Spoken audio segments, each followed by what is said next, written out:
Speaking of COVID, the governor of New York. Have you followed that at all? No. Okay, so Andrew Cuomo apparently lied about his COVID numbers. So he Uh-huh. has two scandals going on: sexual harassment and COVID. So you haven't heard about that at all? No, not neither of them, sexual harassment or the COVID thing. Okay, so let me pull this up. So the so this is from statnews.com, and it says Andrew Cuomo's COVID-19 nursing home fiasco shows the ethical perils of pandemic policymaking. So if you remember when COVID started, New York was like, boom, instant 30K deaths. Boom, that was it. Right. COVID came, was like, yo, come here. Yeah. Right. And instantly, it was like after like 2 months, the deaths just stopped growing. Right. And I remember they were saying that he was putting the elderly back into the old folks home and spreading COVID through the old folks home. Oh, shoot. And his reasoning was there were no more hospital beds. Okay. But I noticed that the deaths stayed at like 33,000 for several months. And I don't know how that happened. So this is from statnews.com. They said the humbling of New York Governor Andrew Cuomo on pandemic policy has been spectacular and swift. Now, before I continue, remember, I'm pretty sure Cuomo was the guy who put out that book saying, I'm the greatest governor of all time. I stopped COVID. I'm incredible. Okay. And then he had that big poster in the New York train station where he was on top of COVID, pretty much body slamming COVID. Like, I did this. Right. Okay. So it says, within a matter of days, one of America's most trusted voices in the early days of the COVID-19 pandemic became a political pariah.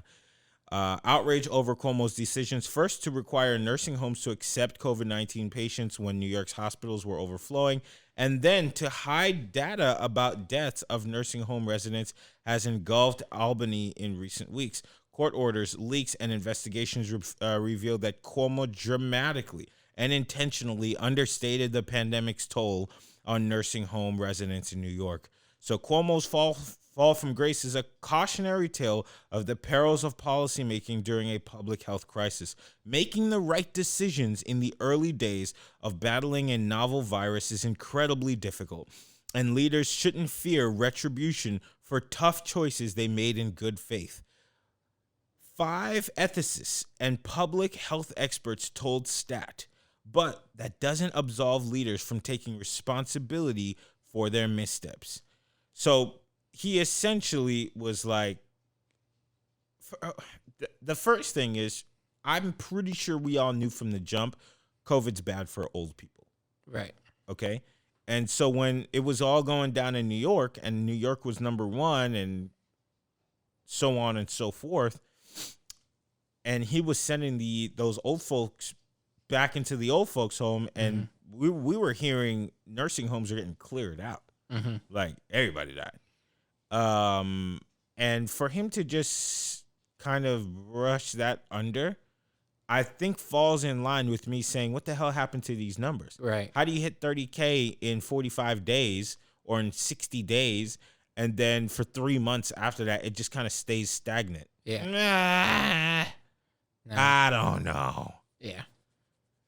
I don't know. You know? So... And then he has the sexual harassment thing that came immediately after. Now, this is a guy who people thought was going to be president. Really? Yeah. They thought, and like the two people that people thought could have a chance at being president was Andrew Cuomo and our governor. And it was all going to be based on what they did with COVID. And Andrew Cuomo was seen as a hero. So, of course, he was like the guy. In fact, somebody said he won some kind of award for what he did in New York with COVID. But now we all come to find out that this guy is just a liar.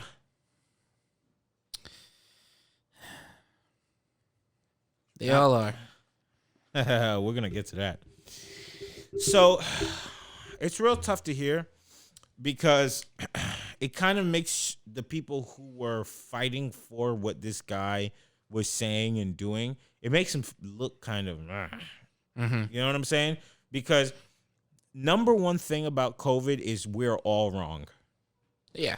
The number one thing I learned about COVID is no matter what, you are wrong. Because if you say, hey, everyone needs to wear a mask, someone could easily say, a year ago they said, yo, nobody wearing masks, you're taking them away from healthcare workers, right? This happened. So somewhere in between, somebody said, yo, wait a second, let's switch this, right? And who's right?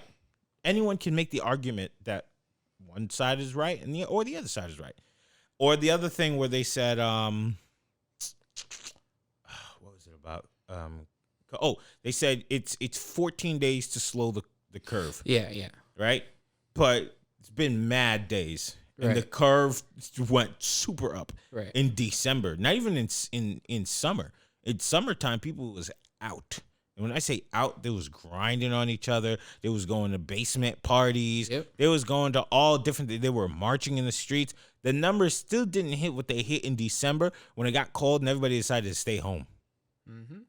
So I think everybody on COVID is wrong. And honestly, with our elected officials who are being guided by whoever they're being guided by, you should just take the stuff with a grain of salt.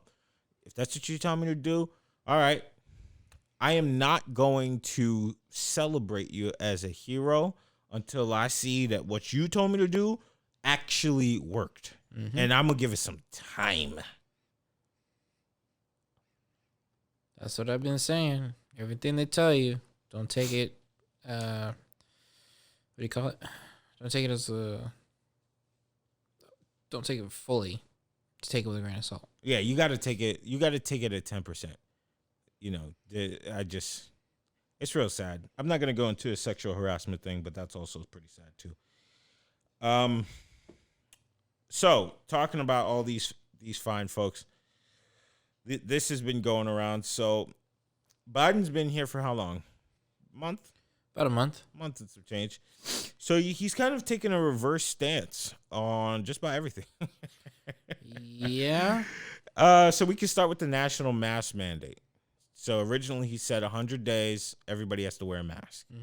Okay, but then he said it was only going to be on federal property, and he admitted as president, I can't actually do that. Yeah. So the 100 days of everybody wearing a mask thing just kind of, and then he went backwards a little bit on the whole stimulus check, where I believe he said he wanted to give us $2,000, and then he ended up saying, well, you already got $600. And I heard a nice little quote where he said the $1,400 that we give you can pay off every single bill in full until like July. And I was like, That's wrong. 100% that's wrong. I was like, why don't you work for $1,400 every 6 months? Like, what are you talking about? So there's that. And then he kind of backstepped on the student loans thing, which I don't have the biggest problem with. And I owe a lot of money in student loans. I owe like $80,000. Jesus. And I only owe that much because my mom took like $40,000 for me. Oh, shit. Yeah. My education is, expensive. Yeah. For me to be this dumb, I still gotta pay a lot. But he took a back step on that. Originally, it was all student loans got to go. Then it was $50,000, and then he said $10,000, and then now he's trying to put it off on Congress to make the final choice. Right. But I believe he said it was unethical to cancel people's student loans. This guy.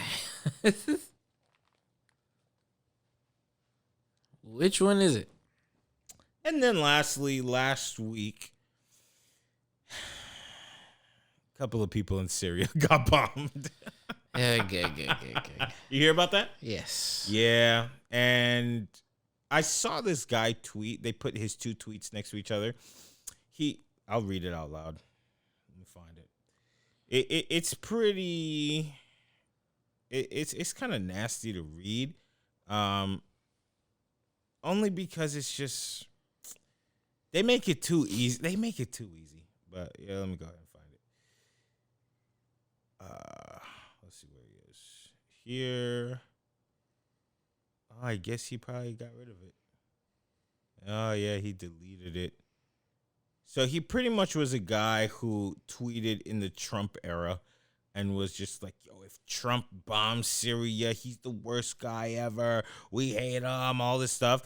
And then he was like, Joe Biden bombing Syria? Well, they said that they were going to bomb us first. So, good move.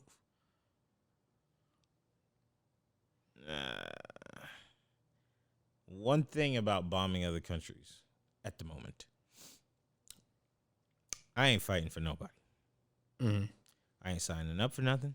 Mm-hmm. Respect the troops. Appreciate what y'all do for me. I'll be right here. Y'all can go fight. Mm-hmm. I will be right here watching WandaVision. I'll be right here. I'm on my Muhammad Ali. I'm not fighting no war upon a white man. Right on. And that's that. Now that luckily we live in the United States, we got the army filled with people, filled with money, filled with tanks, filled with all the stuff. They don't need me anymore. I got a bad back and I'm black. So, You check those boxes quick. He's like, I got a bad bag and I'm black. Pretty much worthless in this country. So, yeah, but I think the more astounding thing here is that the media has been on Cancun breaks with Ted Cruz while all of this stuff is happening. All of this stuff is just silently happening. Mm-hmm. Things are just like, oh yeah, he's not gonna do that anymore. Doop-a-doop. But if this was true, did you hear when this? Kidding me? Did you hear when that little kid said, "Are we all gonna die of COVID?" And Biden was like, "Well, like it's highly unlikely that kids are gonna get COVID, and so you'll be fine. Like, don't worry about it." Trump pretty much said the same thing. Uh-huh. He was pretty much like, kids are practically immune to it. You could get it and you'll be fine. And everybody was like, how could he?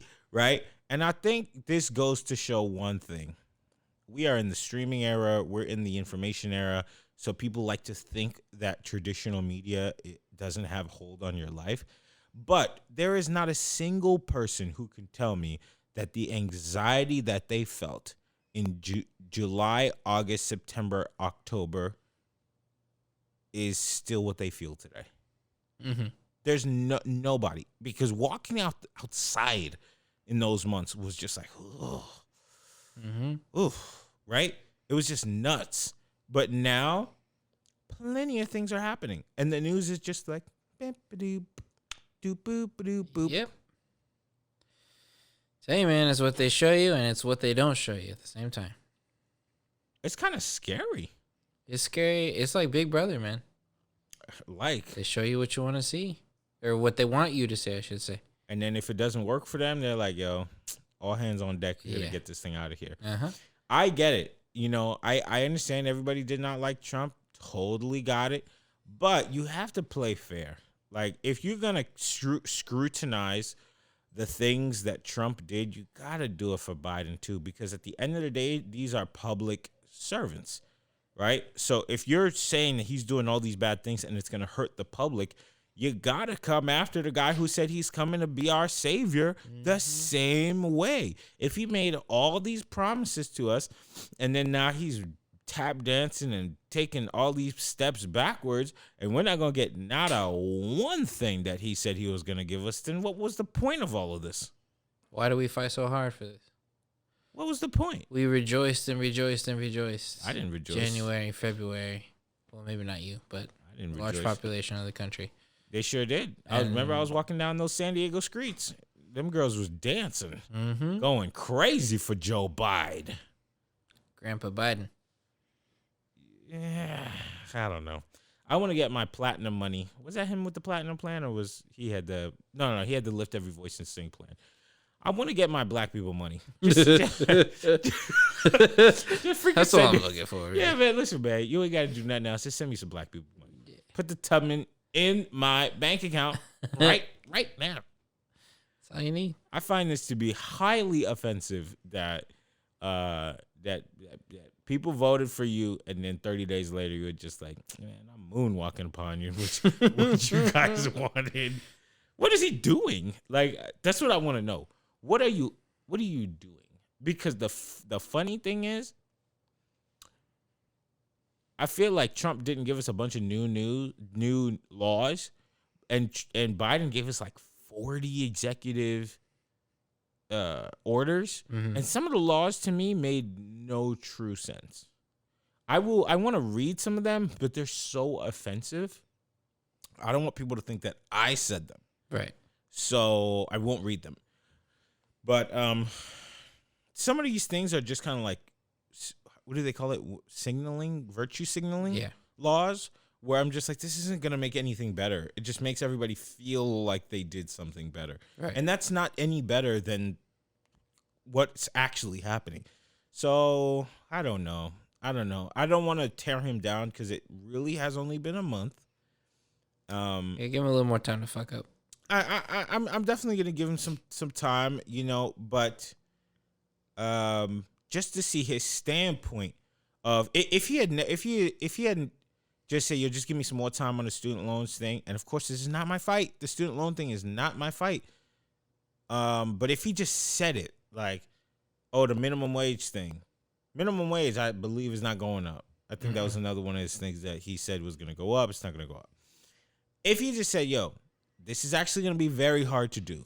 However, just give me time. Give me like 6 months. Don't rush me. I'd be like, okay, fine. But he pretty much was just like, I, Joseph Robinette Biden, swear to do my best. All right, anyways. We're not going to do none of this. Yeah. I'm going to go to sleep for a couple days. I'm going to come back, and I'll be on Facebook Live. Yeah. And that's pretty much what it feels like happened. So the honest question here is, should Kanye West have won? No. Next topic. Yeah, no, okay. I was just wondering. No, I got you. Okay.